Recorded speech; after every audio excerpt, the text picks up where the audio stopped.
오늘 말씀은 계시록 22장 1절로부터 7절까지 말씀입니다. 우리 함께 읽겠습니다. 또 저가 수정같이 맑은 생명수의 강을 내게 보이니 하나님과 및 어린 양의 보좌로부터 나서 길 가운데로 흐르더라. 강 좌우에 생명나무가 있어 12가지 실과를 맺히되 달마다 그 실과를 맺히고 그 나무 잎사귀들은 만국을 소송하기 위하여 있더라. 다시 저주가 없으며 하나님과 그 어린 양의 보좌가 그 가운데 있으리니 그의 종들이 그를 섬기며 그의 얼굴을 볼 터이요 그의 이름도 저희 이마에 있으리라. 다시 밤이 없겠고 등불과 햇빛이 쓸데없으니 이는 주 하나님이 저희에게 빛이심이라. 저희가 세세토록 왕노릇 하리로다. 또 그가 내게 말하기를 이 말은 신실하고 참된지라. 주 곧 선지자들의 영에 하나님이 그의 종들에게 결코 속히 될 일을 보이시려고 그의 천사를 보내셨도다. 보라, 내가 속히 오리니 이 책의 예언의 말씀을 지키는 자가 복이 있으리라 하더라. 아멘. 네, 아주 오늘은 기쁜 날이죠. 요한계시록의 마지막 장에 입성한 날입니다. 네, 우리가 성경 마태복음서부터 보기 시작해서 요한계시록까지 이 모든 말씀들을 하나도 빠짐없이 이렇게 살펴볼 수 있었다는 것. 모르죠. 뭐 중간에 실수로 인해서 몇 절이 빠질 수는 있을 수도 있었겠지만 이렇게 몇 절씩 이렇게 계속해서 이렇게 볼 수 있다는 것 너무나 감사하고 좋습니다. 오늘 말씀을 보니까 이제 그런 생각이 들었어요. 요한의 계시가 요한이 본 환상이 요한만 본 거일 수 있잖아요. 네. 그리고 그렇다는 건 뭐냐면 의심한단 말이죠. 요한만 봤으니까 뭐 아무렇게나 나 혼자만 봤으면 아무렇게나 얘기해도 상관없는 것 아니야? 내가 그렇지 않다 할지라도 내가 최대한 신실하게 말한다 할지라도 오류가 있을 수 있지 않나? 이런 생각을 해보게 돼요.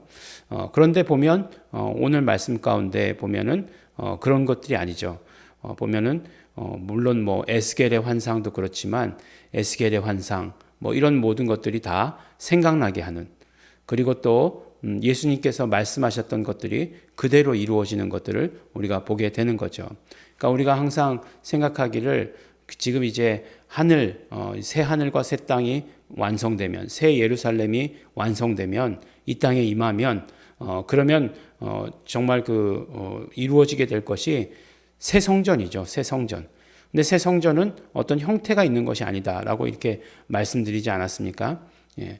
근데 보니까 히브리서 말씀을 우리가 나누고 있는데 구약의 것들이 뭐라고 말씀하셨어요? 모형이다라고 이렇게 얘기했죠. 그러니까 구약의 성전은 하늘 성전의 모형이다라고 이렇게 얘기한 거예요. 형태가 없던 것들을 형태를 만들었다는 거죠. 예. 그래서 신약에 예수님께서, 진짜 성전이신 예수님께서 오시면서 그 모든 형태를 다 부수셨던 거죠. 그러니까 어떤 면으로 이야기하면 하나님의 임재를 굉장히 한 곳으로 제한했던 거죠. 근데 그 제한이라고 하는 것들이, 그런 어떤 임재라고 하는 그런 제한이 없어지면서 어떻게 됩니까? 그러니까 그 장소, 뭐 건물을 가지고 어떤 성전, 뭐 이런 것들을, 그런 개념을 가지고 하면은 제한될 수밖에 없잖아요. 근데 하나님은 그런 하나님이 아니시잖아요. 그리고 다시 오실 예수님, 그런 분이 아니시잖아요.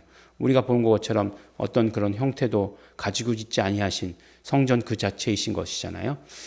그래서 이제 예수 그리스도께서 오셨을 때 내가 성전이다라고 얘기했을 때 그 말씀이 그대로 예수님 다시 오실 때에 이루어지게 되는 거죠. 어떠한 제한이나 어떠한 그런 어떤 저항 없이, 예, 그런 것들이 이루어지게 되는 거죠. 그래서 오늘 말씀을 보니까 저가 수정같이 맑은 생명수의 강을 내게 보이니 라고 이렇게 얘기하고 있어요. 그것이 어떻게 되느냐? 하나님과 및 어린 양의 보좌로부터 나서, 예, 그 어린 양의 보좌로부터 나서, 예, 이 찬양 기억나시죠? 주 보좌로부터 물이 흘러 닿는 곳마다 치유케 되네. 예, 골짜기를 지나 들판으로, 예, 생수의 강물 흘러 넘치네.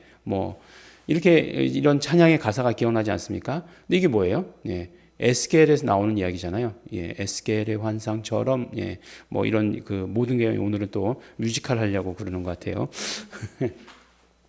그렇게 되잖아요. 그래서 생명수의 강이 근데 이게 뭐 그런 어떤 뭐 상징적인 개념이 아니에요. 그 주변에 뭐가 있냐면 길 가운데로 흐르는데 강 좌우에 생명나무가 있다라고 이렇게 얘기합니다. 근데 생명나무를 어디서 들어봤죠, 우리가? 네. 그렇죠. 우리가 창세기에서 들어봤던 말이잖아요. 근데 창세기에 동산 가운데 있던 나무가 생명나무하고 선악을 알게 하는 나무였어요. 근데 그것들의 생명나무의 실과는 예, 먹지 말라는 얘기가 없었어요.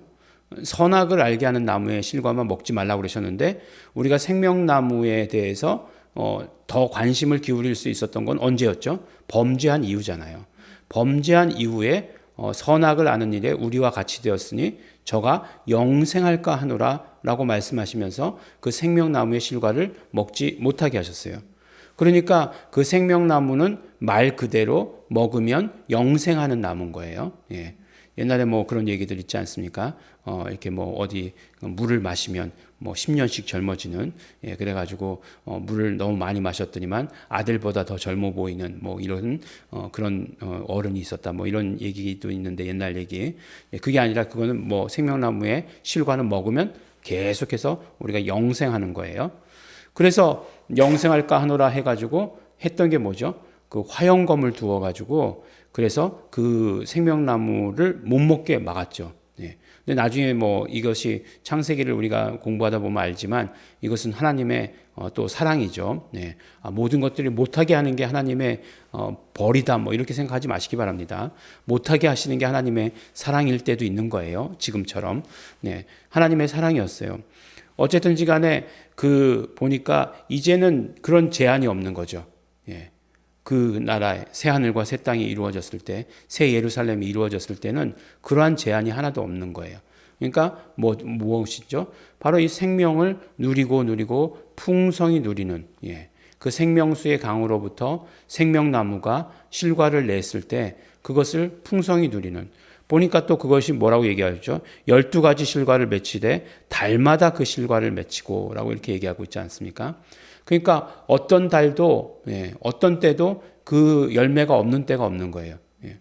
무화과 나무는 그렇지 않았죠. 무화과 나무는 어땠죠? 예수님께서 열매가 필요하다 말씀하셨을 때 열매가 없었어요. 그런데 보니까 그 나라에 가서의 그 생명나무의 실과들은 언제든지 열매가 맺혀 있는 것을 보게 됩니다. 그러니까 그런 곳에 우리가 살게 될 것이다 라고 이렇게 얘기해요. 또 중요한 건 뭐죠? 예, 다시 저주가 없으며 하나님과 그의 어린 양의 보좌가 그 가운데 있다라고 이렇게 얘기합니다. 많은 사람들이 예, 에덴으로 돌아가자라고 이렇게 이야기하는데 에덴 동산, 예, 에덴 동산 좋죠. 예, 뭐 먹을 것이 많고, 예, 뭐 노력하지 않아도 살 수 있는 그런 에덴 동산 참 좋겠죠. 그런데 뱀이 거기 있다. 예, 물론 뭐 이렇게 기어다니는 뱀은 있을 수도 있는 것이지만 늘 속이고 유혹하고 우리의 삶을 파탄으로 가져오려고 하는 것이 늘 거기 있다. 예, 그런 에덴 동산은 가고 싶으십니까? 예, 그런 에덴 동산은 가고 싶지 않아요. 예, 그거 같이 가고 싶지 않습니다. 근데 뭐라고 말씀하시죠? 우리가 결국 가는 그 이루어지는 새 하늘과 새 땅, 새 예루살렘 가운데에서는 다시 저주가 없다. 예. 앞에 우리 장에서도 말씀하셨잖아요. 눈물 흘리는 것, 예. 고통도 없고 아픔도 없고 슬픔도 없다. 애통하는 것도 없다. 이렇게 말씀하시고 계시지 않습니까? 그곳을 우리가 가게 된다는 거예요. 그래서 말씀하시기를 뭐라고 얘기하냐면 이것이 마지막 절에 내가 속히 오리니 이 책의 예언의 말씀을 지키는 자가 복이 있으리라 라고 말씀하시는 거죠. 우리가 이 땅의 삶에서 복을 구하죠. 복을 구하는데 결국은 우리가 구해야 되는 것, 그리고 복 받는 것이 무엇이냐? 바로 예수 그리스도의 다시 오심을 기다리는 자가 복이 있다라고 이렇게 말씀해 주십니다. 네. 다른 것들을 복이라고 말씀하지 않으시고 정말 예수 그리스도 다시 오셔서 이루어지는 그때, 예, 그때를 사는 것이 우리는 복이다라고 이렇게 얘기하는 거예요. 언젠가 우리가 그때를 살게 되겠죠. 그때가 되면 서로 알아볼지 못 알아볼지는 잘 모르겠어요. 네. 알아보고 못 알아보고 하는 게 중요한지 아닐지도 잘 모르겠어요. 그때 가서 중요한 것은 그런 것이 아니겠죠. 그렇지만 우리가 이 땅을 삶을 살아갈 때에 정말 중요한 것은 예수님의 다시 오심에 대한 소망, 그 소망을 바라보면서 살아야 된다라고 우리에게 말씀해 주십니다. 우리 요한계시록의 말씀이 그 어느 복음서보다 우리에게 어떤 그 확실한 삶의 그런 어떤 변화를 요구하고 있어요. 어떻게 살아야 되는지에 대해서 말씀해 주십니다. 강력하게 우리에게 푸시하고 계세요. 그렇기 때문에 그에 맞는 삶을 살아가시는 그때에 가면 우리 정말 그 생명나무 실과를 마음껏 부족함 없이 언제나 먹으면서 영생하실 수 있는 저주도 없고 그런 곳을 소망하시는 우리 성도 여러분들 되시기를 예수 이름으로 축원합니다. 기도하겠습니다. 하나님 아버지 감사합니다. 오늘도 우리 예수 그리스도의 다시 오심을 우리가 소원하며 또 그때를 바라보며 우리 신앙생활할 수 있도록 축복하여 주신 것 너무나 감사하고 고맙습니다. 우리가 복을 바라고 신앙생활합니다. 우리 이 땅의 삶에서의 복도 이루어지며 우리가 정말 그 나라에 가서의 복이 이루어지는 것을 소원하는데 그것이 한 가지인 것을 우리에게 말씀해 주신 것 너무나 감사합니다. 예수님의 다시 오심을 기다립니다. 예수님 어서 오시옵소서. 예수님 오늘도 기다리며 우리도 오늘도 기다리며 사는 자 될 수 있도록 아버지 축복하시옵소서. 감사드립니다. 예수님 이름으로 기도드렸습니다. 아멘. 그러므로 우리 이 시간 기도하실 때 우리가 언제나 성령님의 충만함, 성령님의 인도하심 따라 살게 하여 주시옵소서. 우리 정말 이 땅의 삶을 살아갈 때 분주함과 정말 그 모든 번잡함 때문에 예수님 다시 오심에 대한 그런 생각을 잊어버릴 때 너무나 많습니다. 그러나 성령님 충만케 하여 주시옵소서. 우리가 살아도 우리가 죽어도 오직 예수를 위해서 예수 그리스도의 다시 오심을 바라보면서 사는 자 될 수 있도록 되게 하여 주시옵소서. 다 같이 통성으로 기도하시겠습니다.